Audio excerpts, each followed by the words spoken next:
All right, everybody, we're back live on the Dark Matter Radio Network. This is Skywatchers Radio, and now, Stephen, my friend, how are you? How you been? It's been a while since we've had you on. Of course, we've had difficulties getting you on this show, and it's been really just one weird situation after another. And tonight, I unfortunately thought we were going to run into another brick wall, but thankfully we're here, and you're here, and the audience is listening, and it's a huge crowd listening tonight. And thank you for being on the show tonight, my friend. Yeah, I'm glad we finally connected up. I'm sure we'll never have those kind of problems in the future, but it's wild and crazy. There's so much media, so many internet shows, and it's tricky, and I sometimes get crossed up. But you guys have been having me on for an awful long time. You've been very supportive, and I appreciate it. Yeah, we've been. We're here actually. You and I have been doing shows for like at least 5 years now, maybe a little bit longer. I think it's longer than that. Yeah. Yeah, it's been a long time, and I've said it many times. You're really one of my favorites here on the show to have on. That's why you're always welcome to come on here and give us an update of what you're working on and what's happening in your world. Now, of course, a few weeks ago you were on the station and you kind of gave the audience a little brief update. For those who weren't listening, though, can you tell us exactly what is new with Steve Bassett and what you're working on right now? Well, we're a couple months into the Congressional Hearing Initiative. Right. Which the goal of which is to get the first hearings for the witnesses, what we call military agency political witnesses, to testify regarding the extraterrestrial presence issue. And I'm not talking about a couple of SETI people going in front of a committee and talking about microbes that might be in space somewhere. I'm talking about ETs here, the real issue. There hasn't been a hearing like that since '68, so we're trying to get hearings for that. We're about 2 months into it. We had a social media campaign that ran for 2 months. It generated over 1 million messages to the Hill, to Capitol Hill, letting them know we're coming. We got a couple articles in the Washington Times all about it. One in early November, another one in January. So I think there's quite a few people on the Hill that know what we're trying to do. We, of course, sent the citizen hearing on disclosure DVD record, the video record of the 30 hours of testimony to every office. Every office that got that. There's been a number of press releases, and we're starting to approach. We've been approaching the mainstream media. 160 offices, 160 member offices relating to 7 committees, which are very appropriate, most likely committees rather to hold the hearings, have received verbal requests to meet, and then 70 members of 5 of the most appropriate committees, including the 2 intelligence committees and the 2 science and space committees, have received faxed requests to meet, and actually they've received 2 fax requests to meet. So that's underway. Hey, Steve, let me ask you a question, if I can. Do you think before this happens, do you think it's time to redo the Brookings report? No. The Brookings report was a one-off. It was put together back in the 60s. But it puts humanity in such a poor light coming to terms with the acceptance. Yeah, but look when it was written, though, Alan. That's what I'm saying. Isn't it time to redo it? Isn't it time for a rewrite? To redo it, you'd have to have a government study, authorized by the government to assess the impact of extraterrestrial life, and they're not going to do that. No, exactly. The fact is that there's been now a number of conferences. We'll call them astrobiology conferences, a couple by the Vatican, one by the Royal Society, and other symposiums addressing the impact of extraterrestrials being found, as well as some documentaries. So that actually it's been fully vetted way since then. That's kind of like a ancient thing that is part of the truth embargo, part of the propaganda they did. It's all been pretty much superseded. No one really believes that anymore. I say much fewer people believe the Brookings report conclusion that we could not, as a society, handle. Well, that's what I'm saying. I think it's time to prove to them that we could accept that information. Well, I mean, the only way to really truly prove it is to have disclosure and find out. That's what I'm saying. If we create a new Brookings report that talks about saying, yeah, I think humanity could handle that realization, Well, maybe it's time that if they had that. Yeah, but here's the thing: if they want to keep their but Alan, if they want to keep their status quo of like, well, we don't know anything, there's nothing going on. If they start doing things like that, people are going to be like, well, then there is something going on. They do know something. They're hiding. This is why they're doing this now, and then more people are going to start talking about it that they don't want to talk about it. Sometimes when you just want to let people have their fantasies and their dreams or whatever they think is going on, let them have it. Especially if they want to keep quiet on what really is going on. I mean, Stephen, am I hitting the right notes on that? Well, the point is that what would a new Brookings report be? Well, to be a new Brookings report, it would have to be a new study done by, commissioned by NASA, by the Air Force, to research the whole idea of an extraterrestrial. Does it need to be commissioned by them, or can someone else do it? Or can someone else commission someone? Well, I mean, an independent organization could do it. A study like this would cost many thousands of dollars. I certainly don't have that kind of money, so it would have to be some organization willing to spend that kind of money. And if it wasn't an organization highly regarded, it would just be another viewpoint being put out. I mean, if the Academy of Sciences were to do it, it would be interesting. Of course, they might just come up with the answer that, we're still not ready. The point is that I think the point I'm trying to make is that we've already passed all that. We're way past that. We're way past the having to prove the ET presence. It's been proven many times over. We're way past questioning whether we can handle that truth. Obviously, we can. Millions of people already know it's true. We've had hundreds of movies about ETs. You can't turn anywhere in Hollywood without running into somebody with an ET project.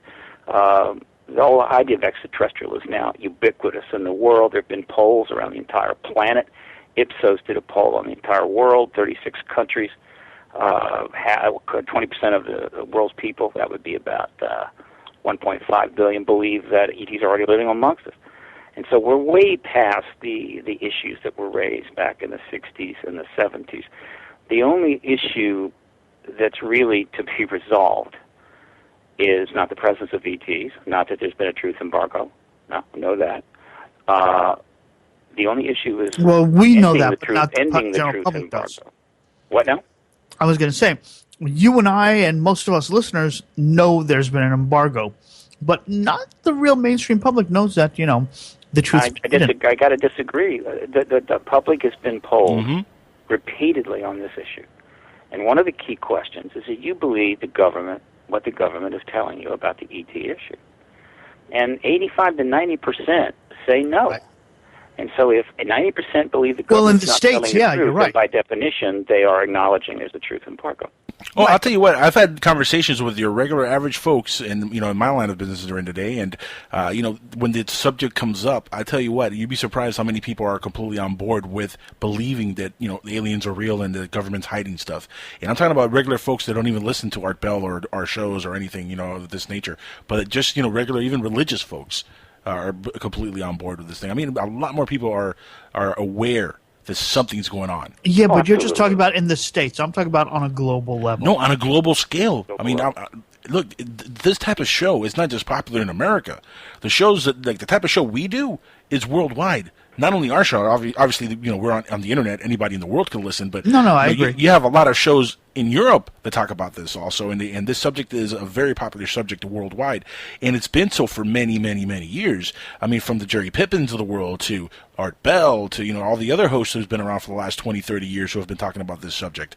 Steve Bassett has been on Coast with Art and Nori and all these other folks, and other people who've talked about this on AM radio. I mean, this is not something that is brand new to the public, Alan. No, I understand, but the question is the acceptance of it. What can I say? There's only one. The fundamental problem that prevents the resolution of this issue is that the government of the United States, with the cooperation of its allies, post-World War II allies, for national security reasons, underwent a highly funded, very intensely pursued effort to contain this issue, to deny it, to refuse to acknowledge it, to undermine research, to create ridicule, disinformation, and completely muddy the waters so that it could not be resolved, and for reasons that they viewed as a matter of national security. This was a major project. It was not trivial. It wasn't just something they did on the side for a joke. They spent millions, if not hundreds of millions of dollars on a truth embargo. Their allies cooperated with it. The Soviet Union and Red China went along with it for their own ideological reasons. And so we went through 60-some years, and we're now in the 68th year of this emperor's new clothes situation.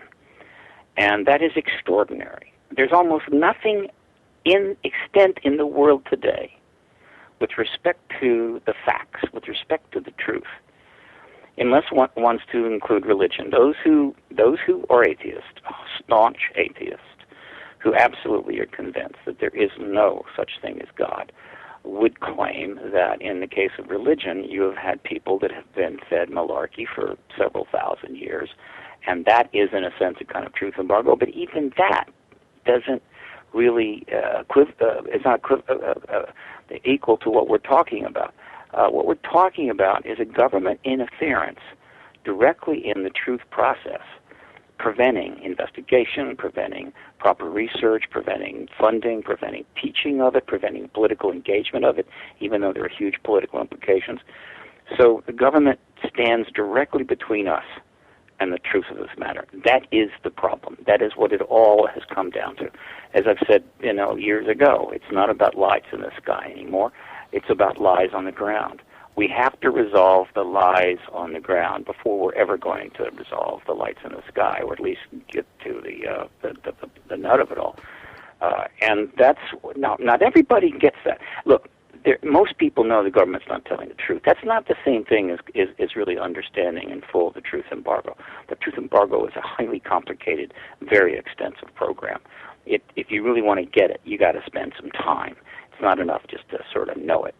So yeah, there aren't a lot of people out there that can talk truth embargo in the way that I can, or Richard Dolan can, or Grant Cameron can, or a number of other the research activist types. But they sort of know. Right, and they've also learned over the years that the government's lied about a lot of other things, and so they've embargoed the truth in other areas, and we're paying a heavy price for this. They know that too. Can I ask you a question? Yeah. Mm-hmm. Do you think they're doing an embargo on the truth on, the Bigfoot or another, Bigfoot, the Yeti, or other, other hominids, or cryptozoology? Do you think that? I don't think so.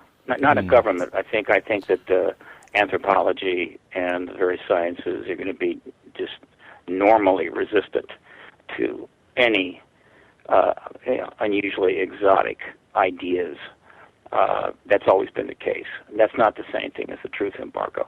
There's a possibility, I don't consider it large, that some of these, quote, cryptozoological phenomena that have been talked about may have an ET connection. And if there's an ET connection, then it might be the truth embargo might take that into consideration. All right. But it's not critical. I mean, these cryptozoological things are not critical really to the issue at hand, which is we need to acknowledge that there are interstellar, faring, intelligent beings engaging our planet and our people, and have been for at least 68 years, if not 68,000. So that's the key issue. There's 1,000 side issues, side dishes to this entree, but it's that fundamental issue that has to be resolved, and that's where all the focus is. It's certainly with my work. Stephen, do you think that dealing with the whole alien phenomenon, do you think there's a possibility that a lot of it is from Earth itself, from our past, maybe beings that lived here and just split off of the planet at some point in the evolution of the planet, and then they came back? Is that a possibility at all? Because the distances from planet to planet is such so great that almost seems more logical. Do you think that if we were to find out that what was going on, that might be a little bit more traumatizing than actual aliens from another world in another galaxy somewhere? Well, first of all, the relativistic speed barrier will shortly be understood to be circumventable. it's starting to emerge out of our own physics, and the evidence for the extraterrestrial presence is that they are technological entities from other planets. The speed barrier is based on gravity. If you neutralize gravity, the speed barrier changes. Well, it's a little more complicated than that, but I mean, relativity refers to certain aspects of time and space, and if you limit yourself strictly to the set of variables that are examined through relativistic theory, then getting from one star system to another is damn near impossible.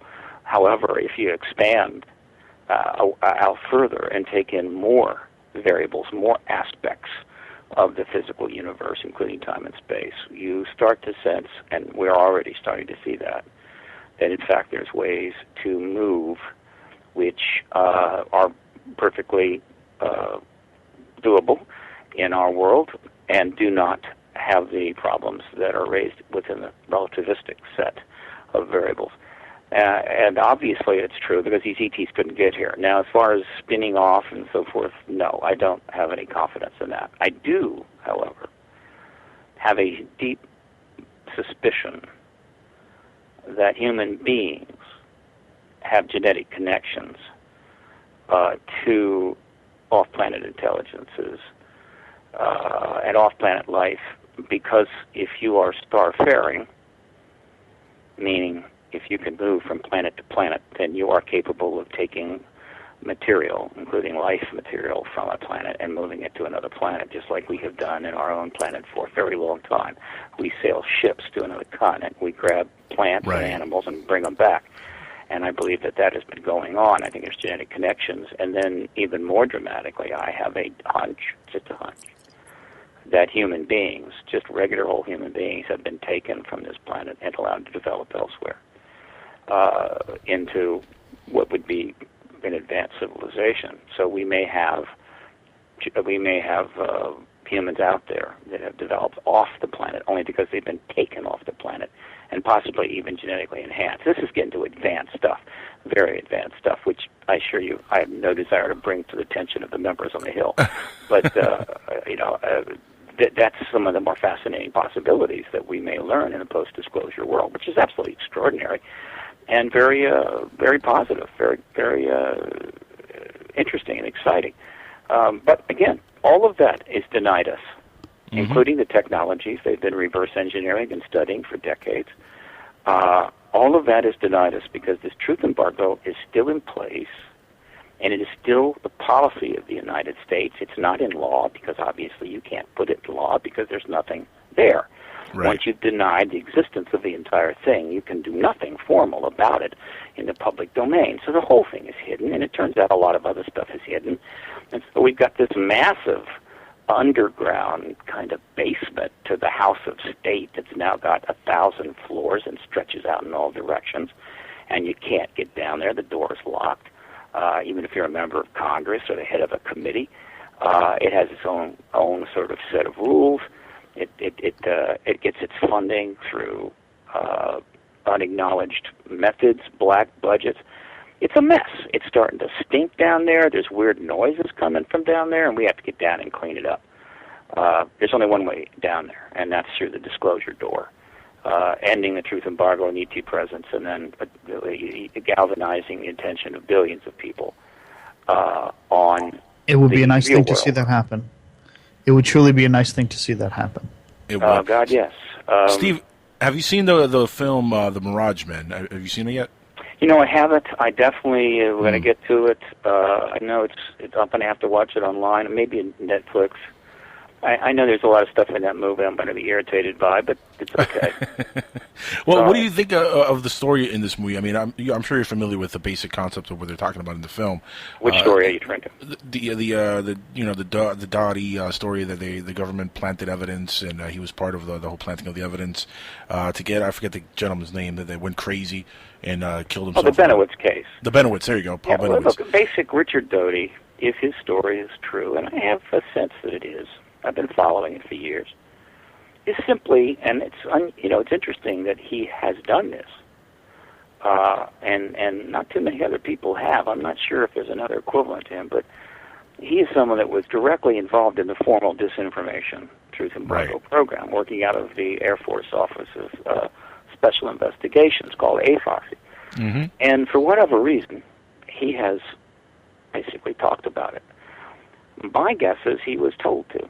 He was given the green light. I mean, there's no doubt about that. He has to. I mean, he could not have, started this on his own with, without any assistance from the government. I mean, at some point, somebody in the government told him, "Hey, we need you to do this to Paul Benowitz and others who believe in this subject." I'm not talking about what he did when he was working for AFOSI. I'm talking about the fact that he's come out later and talked about it. Right. That is a bit unusual, and my hunch is he was given the green light to do that, because this whole history, this whole 68 years, is so complicated. You've got disinformation and misinformation being put out. At the same time, you've got real information being put out, sort of a drip drip effect, where they're, at the same time, they're trying to undermining any coalescence of understanding amongst the people, but they're also trying to give the people a heads up to sort of what's coming, an acclimatization program of sorts. And this is all happening with various people at various times, and you got the general public jumping in with their own contributions, running from hard research to complete and total fabrications and everything in between. It's an absolute mess, and that's why it's not a good thing. Because I mean, if we ran our society across the board that way, including our scientific projects, we couldn't do anything. We certainly couldn't go to the moon. We'd be lucky if we can get out of bed in the morning and get to bed at night. It would be chaos. But in this particular area, the government has decided that chaos is acceptable if it means that the extraterrestrial reality will be withheld and not dealt with in an open way for X amount of time. And then the only question is, how long is too long? I believe the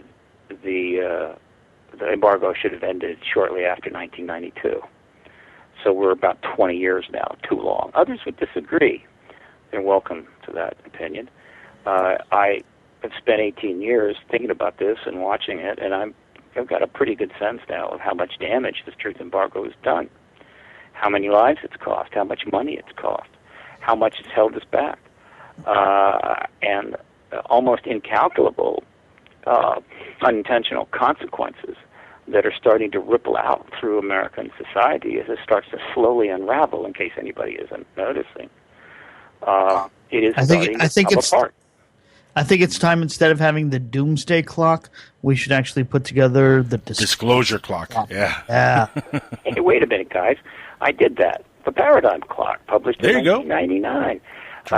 That clock, midnight, was disclosure. Now, I haven't serviced that particular project in a while. It's of course still up on my website. By the way, if you go to paradigmresearchgroup.org, very top page, you click on it, you click on the graphic, it'll take you right to full updates about the Congressional Hearing Initiative. You can see everything that's going on. And of course, you can also enter the Paradigm Clock site itself, and you can find the Paradigm Research Group site itself, and then you can find the Paradigm Clock. I need to bring that back up again. I need to fill it in. It was a big project, and I just sort of got a little tired of it. But the fact is that Paradigm Clock has not struck midnight, and we haven't had disclosure. Interestingly enough, about 2 weeks ago, the Bulletin of Atomic Scientists moved the doomsday clock. Right, that's why it came to mind for me. That's why the whole thing came to mind for me. So yeah, they moved it to 3 minutes to midnight. Why? Because there's still 25,000 nukes, including stockpiled weapons, in the world in about 7-8 countries' hands. You've got still quite a few of them on launch capability. You've got a more chaotic world. You've had some unbelievably bad policies from governments over the last 25 years, many of which were by the United States. You've got a breakdown in social contracts around the world, which is starting to spiral out of control. And there is, and always has been, a significant likelihood that a nuclear weapon of one degree or another is going to get in the hands of completely rogue groups, if it hasn't happened already, and there are quite a few people that think it has. And so somebody sets off a nuke, and then there's an overreaction, and who knows? So what the Bulletin of Atomic Scientists is saying, no, we're not safe yet. the Cold War, we damn near blew ourselves up. We sort of wrapped that up, but rather than get our act together, starting in '92, we've continued to do one goddamn stupid thing after another, after another, after another, and continued to operate as if it was 1650 or 1220 or 1930. We just haven't figured it out that we can no longer operate the way we have in the past, given the circumstances of the modern world. Things that were done in Yes. 2000 BC can't be done today. Mm-hmm. So we're running out of time. We've got to make a major shift. The disclosure event represents that shift, and the government still can't let it go. And my job, as it turns out in life, is to help resolve the problem. And try Stephen, to how much is that? How much is that the government's fault, though, that they're not letting it go? Or, I mean, if there is a government behind the government pulling the strings, and the actual government itself that we know of, the visible government, how much of that is their fault? I like the way you say that, the visible government. Well, let me put it this way: I don't see things quite that simply. There is plenty of power in the hands of the visible government, whether it be the Congress, whether it be the president, or whether it be the Pentagon, which is a building I pass by, every other day.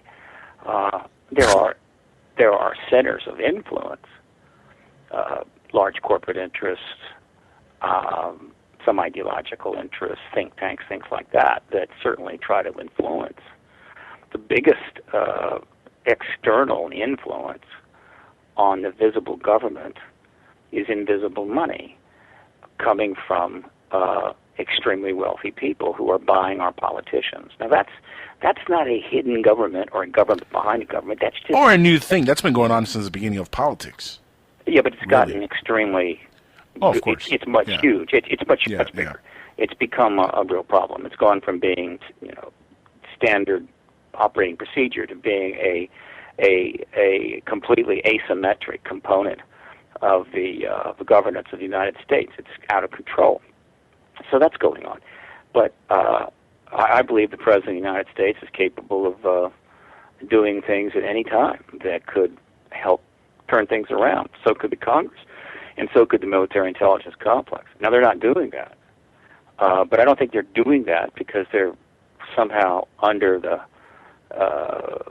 complete control of hidden influences, but they are certainly under pressure. Mostly what I see is systemic dysfunction.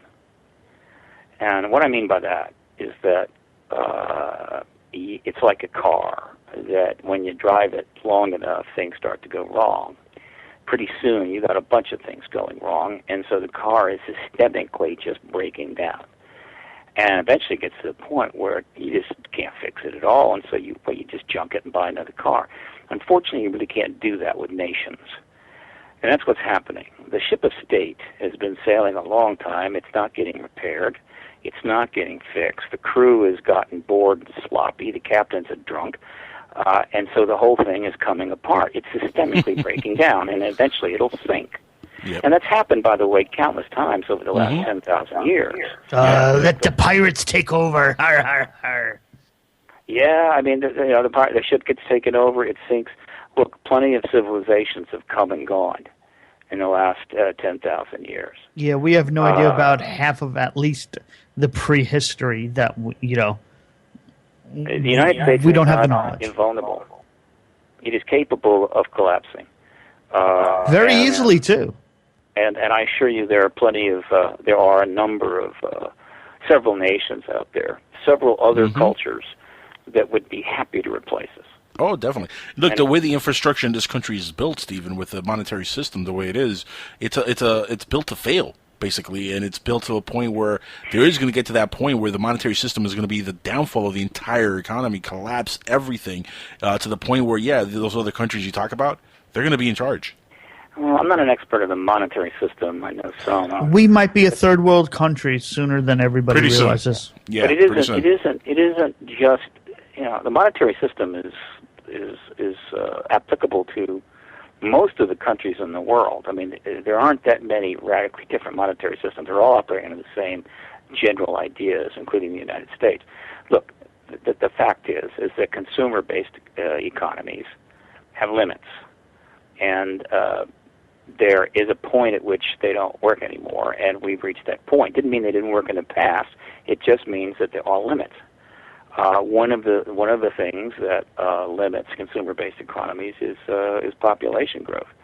When you have enough population growth, the amount of consumption that you have to do to keep things going becomes so huge you can't even dispose of the waste, and we could go on about that. So, yeah, there's going to have to be a significant shift in societal systems. That's fine, except that we have the intellectual power to understand that and even make those shifts. The trouble is there is systemic dysfunction going on, which prevents, right? It prevents corrective measures. It's kind of like when your immune system breaks down. If your immune system breaks down, that is a systemic failure on the part of the body. And when that happens, you're screwed, because you're vulnerable now to any number of diseases. And that's what's happening in the United States. There's plenty of intellectual power and plenty of ideas that could fix things, but we have a systemic situation that prevents corrective action. We have built-in fundamental flaws that we are incapable of, at this point, fixing under the worldview we're operating. This is high-level stuff, very complicated, and I don't expect the average person to get that. I don't expect the average person to understand it, but I do know the average person feels it.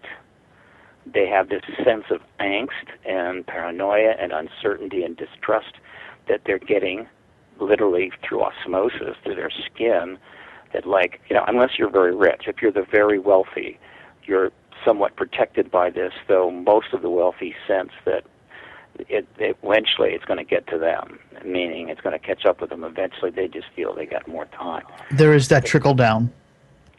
Trickle down, apocalypse.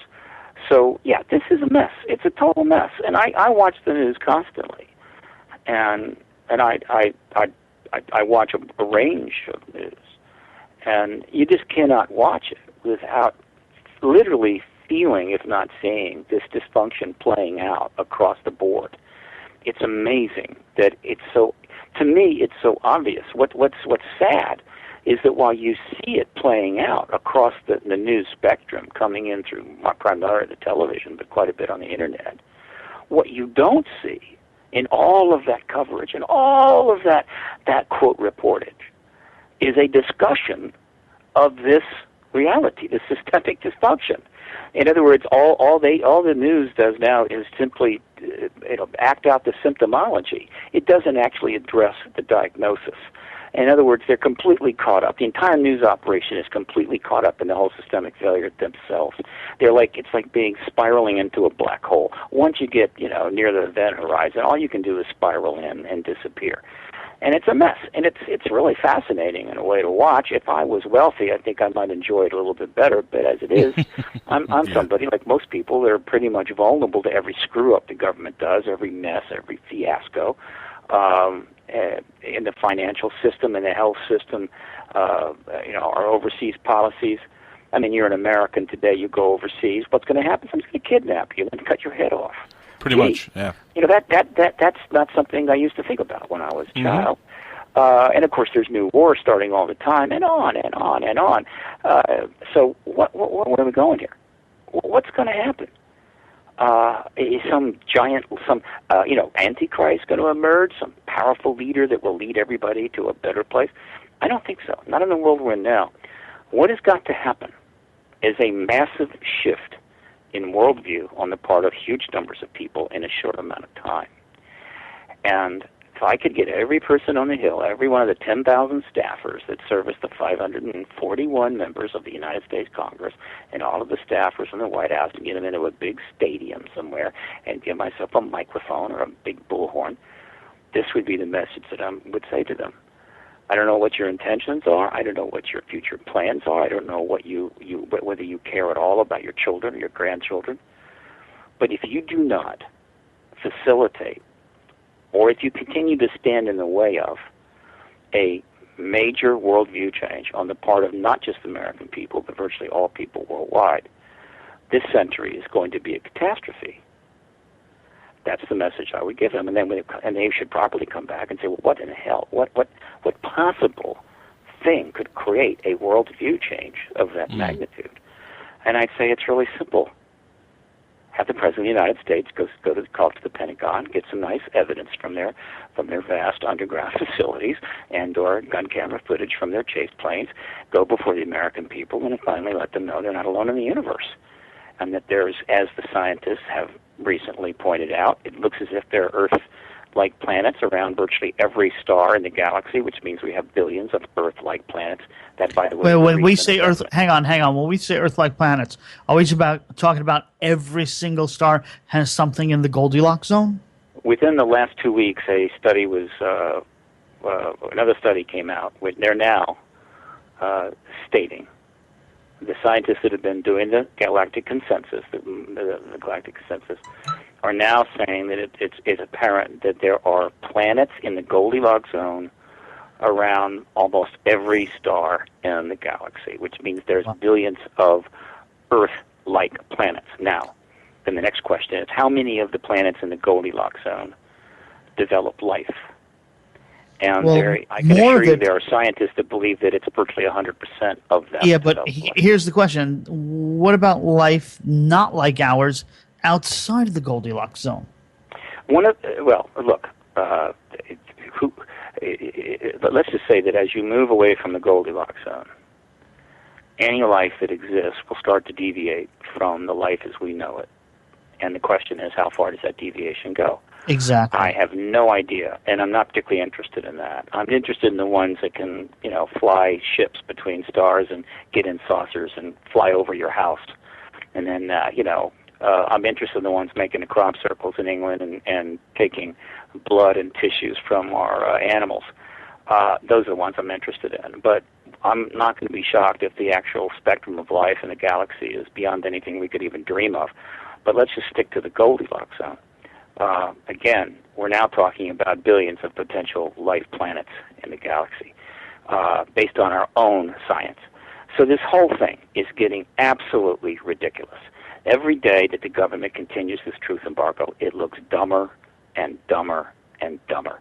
And that's on top of just the stupid policies that we pursue, the stupid politicians that we have to listen to. Right. And this is happening in other countries. We're not alone in this. It's not like there's other countries out there filled with brilliant, cutting-edge 22nd century people. No, it's pretty much the same stuff. Except the U.S. being the most powerful nation in the world, when we do something stupid, it's like another country doing 1,000 stupid things. Right. Yeah. Right? Another country does something stupid and somebody stubs a toe. We make a mistake and 50, 100, a million people die. Yeah. So, it matters that the United States has not got its act together. So that's the message. The disclosure of the extraterrestrial presence is the worldview change that we absolutely have got to have, and they can't bring themselves to do it. But hey, they can't even bring themselves to fix the bridges. It's true. And it's funny because really the way the disclosure would be ushered out to the entire world would be with the U.S. government leading the way. I mean, without them leading the way, other governments are not going to open up everything that they know. They're not going to say all the secrets that they might have.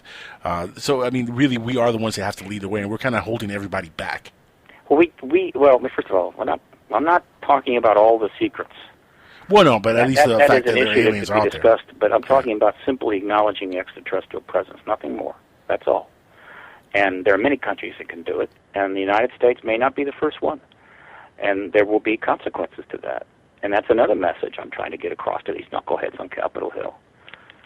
If you think that somehow the rest of the world is simply going to wait indefinitely for you to get your act together, you're wrong. Steve, my surprise is that a lot of our enemies out there, especially like our Muslim enemies or the terrorist units out there, I'm surprised they haven't used this as an attack towards the U.S. and brought out some information that they might know that we have hidden. Why hasn't it would that go tactic against been Muhammad's beliefs. Let's be careful about our language here. The United States has got a lot of enemies. We've created them through our policies. We drop lots of bombs on people. And when you drop bombs on people and you kill them, not just, quote, the men who may or may not be doing things which you feel are against your national interests, but their children and their wives and their aunts and their grandmothers. You create enemies. We've been doing that now for, well, a long time, aggressively since 1964. Mm-hmm. I'm going to completely leave World War II out of it. Let's just talk 64 forward, which is 50 years. We've created a huge number of enemies. It's not a matter of Muslim enemies. We have enemies of all faiths, all shapes and sizes in many countries around the world. So does Russia. Well, I'm not even talking about Muslims in general, because I have Muslim friends, and Muslims are not terrorists. There are terrorist cells that are in the Muslim community as well, and Agreed. those terrorists. I mean, it could be a Christian terrorist, it could be a Muslim terrorist, whatever the terrorists are. I'm talking about terrorists in general. How come they haven't used this as a form of persuasion with the U.S. saying, "Hey, you leave us alone, or we're going to tell the world what you know"? Well, first of all, the information about the ET presence is in the domain of and under the control of the developed nations. It's not something that disaffected individuals, embittered people who have joined warlords or other organizations have access to. So it's just not a factor in their world. This is something that Russia might do in order to embarrass and or preempt the United States. It's something that China might do. It's something that Britain or Canada might do simply because, well, maybe Canada, simply because there's a little more common sense in Canada than you find. Well, but somebody like Saddam Hussein, for example, he had the power and the structure and the money behind his regime to be able to do something like that. Even a Bin Laden, who was a millionaire, had the money behind him. He could have easily pulled something off like that, and none of them have ever said anything about the subject. If somebody like Bin Laden were to announce as an extraterrestrial presence, no one would believe it. No one would care. Same with Saddam Hussein. I don't know what Hussein knew. I mean, Iraq had Air Force. It probably had chase planes that have gone after these craft. Maybe had done some filming. He may have had some gun camera footage. But Hussein wasn't going to, first of all, Hussein was going to do that. When you rule like someone like Hayes rules, you don't introduce your people to other civilizations from other star systems. No, this is something where a fairly substantial country has to make the introduction, and they've got to provide substantial evidence in order to break the truth embargo. Mm-hmm. Right. Again, the truth embargo is a formal policy. I mean, there are millions upon millions upon millions of people that know we're being visited. That's not the point. The point is the truth embargo prevents what? Open research, access to the ET technology, learning about it in the schools, coverage, understanding more about government policies and the history. It completely thwarts the development process. In other words, I don't know, it's like for the last 67 years, we had an invitation in the mail to possibly join a galactic or at least a interstellar political group, and we refused to open it. It's been sitting on the table for 67 years. And that's a pretty good deal. It's like the kid that got accepted to Harvard but never opened up the letter. So he ended up not going to college, and now he's working in a bar somewhere, slinging, vodka and tonics. We've been stymied. We've been stuck for 68 years, since World War II.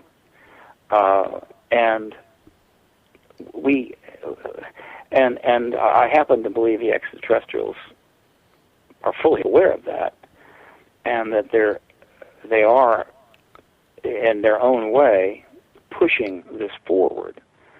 The question that remains in my mind is whether they will actually resolve it themselves. In other words, they can resolve the truth embargo issue anytime they want, but they haven't done it.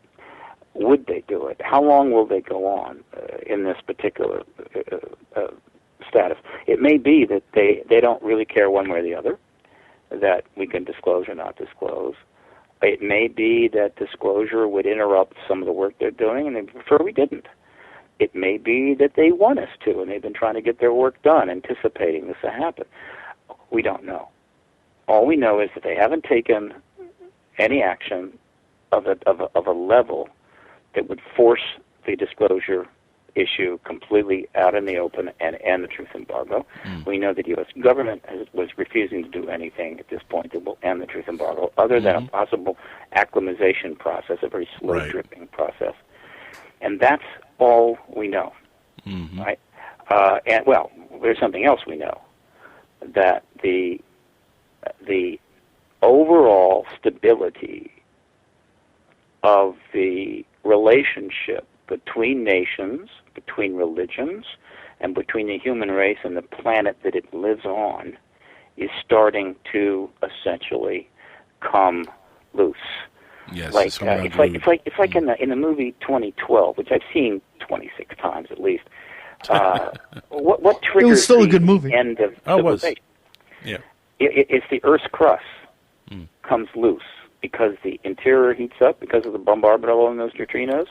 And so it heats up inside, the core heats up to the point where the Earth's crust starts to liquefy, and it comes loose so it can move. And, of course, that creates complete and total disaster. That, in its own way, is kind of what's happening in the human society. The Earth is not creating the problem. It's us. In other words, the problem, the Earth is not creating the problem between the human race and the Earth. The people are doing it. Right? Now, the Earth can make problems, believe me. It can do terrible things. But by and large, it's not. It's heating up a little bit, and that's an issue. But overall, the problem is us. We are out of balance with the planet. We're out of balance increasingly between nations. We're out of balance right now between religions. We're out of balance between ourselves and our own social contracts, our own countries. We're starting to see things start to unravel.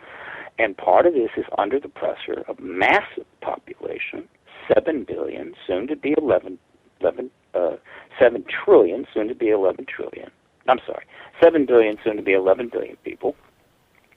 And the pressure of that alone is huge, but then there's another pressure, and that is our technological sophistication is outstripped our political and spiritual savvy.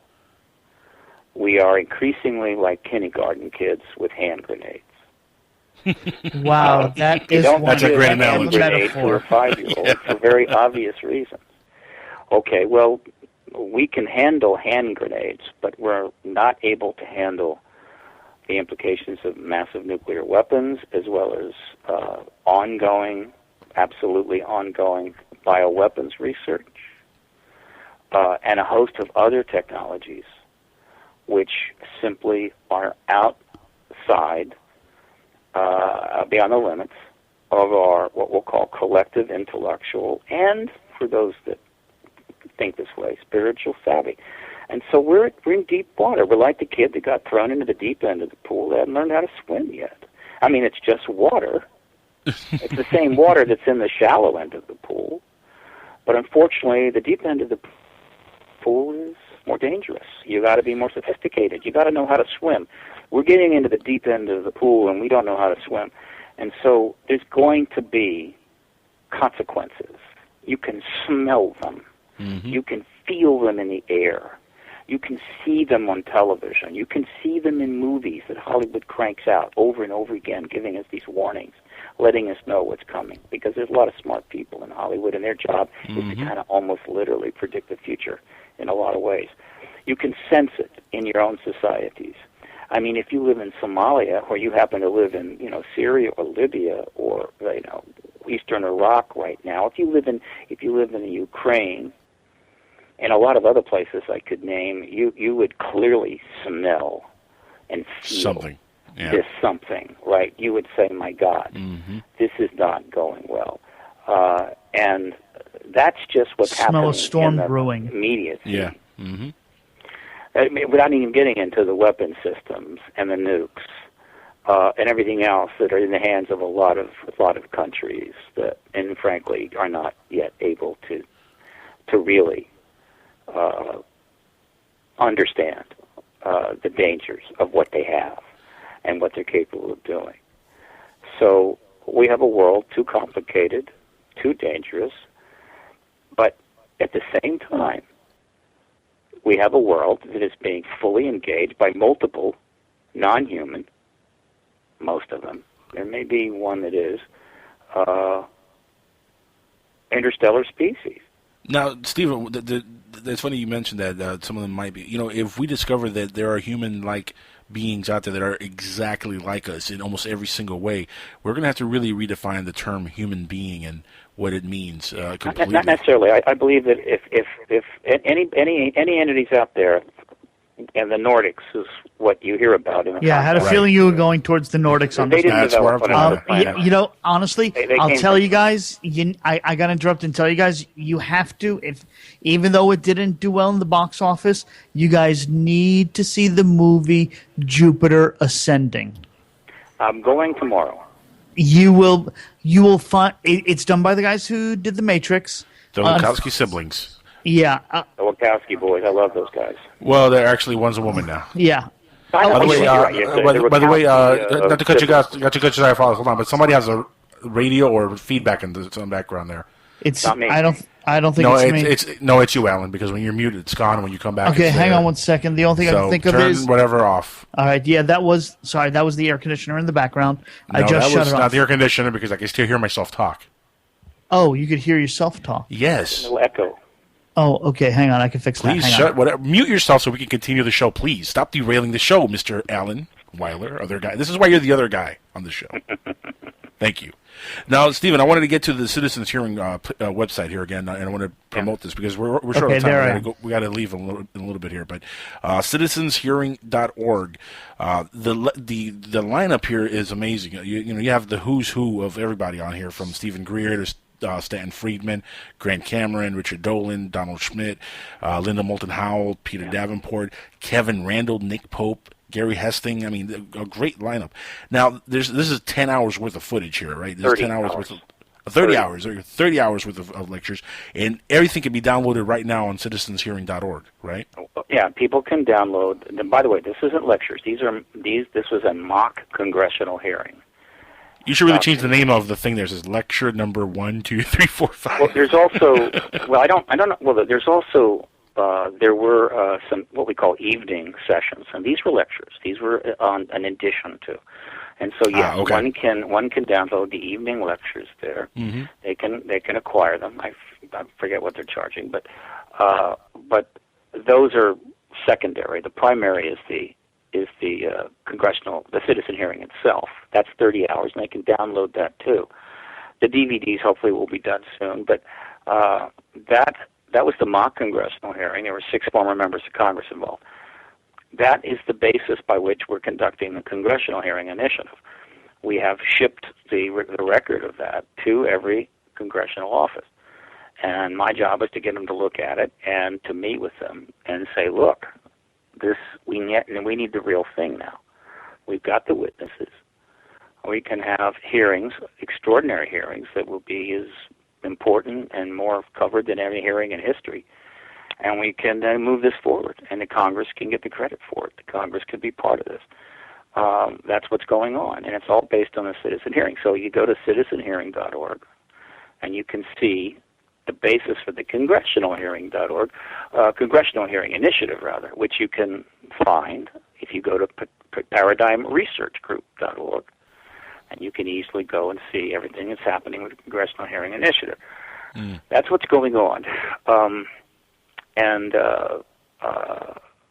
Eventually the DVDs will be out, and everybody should acquire a set of those, because I think they're worth a lot to money someday. Are they going to be on Blu-ray also, or just DVD? Yeah, they're going to be Blu-ray. Can't I just watch it on my Roku or something? No. You got to order the Blu-ray. Not yet. Go ahead, Stephen. Not yet. Right now, my job is to get disclosure. I don't have anything to do with the reproduction of the distribution, citizen hearing, and all that. Yeah. That's being done by others. But my job is to pursue the disclosure event. And that's what I'm doing. But the citizen hearing on disclosure, of course, is key. It's central to all of this. We also have some websites for people to participate. You've got the Facebook page, the Disclosure Lobby. we got about over 10,000 people that are kind of watching from there. And we've got another website called disclosure.media.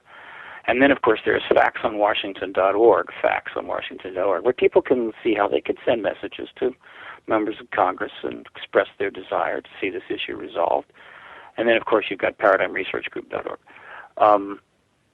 This process is going to be very intense in the next 2 weeks.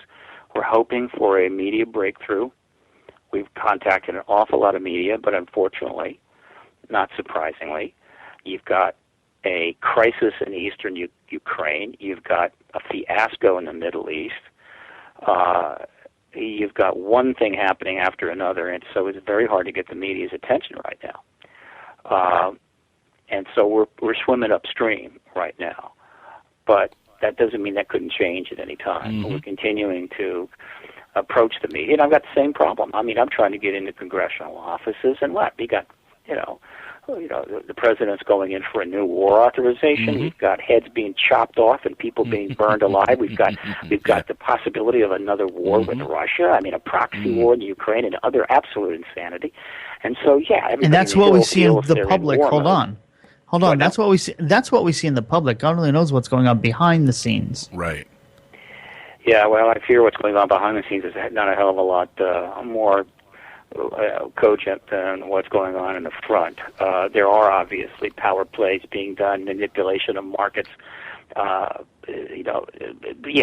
Look, there's a lot of policies, I think, which are not even known to us, which I think are equally stupid that are going on the part of multiple nations. Mm-hmm. I don't see almost anybody that is, or rather any organization or government right now that is actively involved that's making any sense. I mean, there is some intelligent government out there, but they're not players.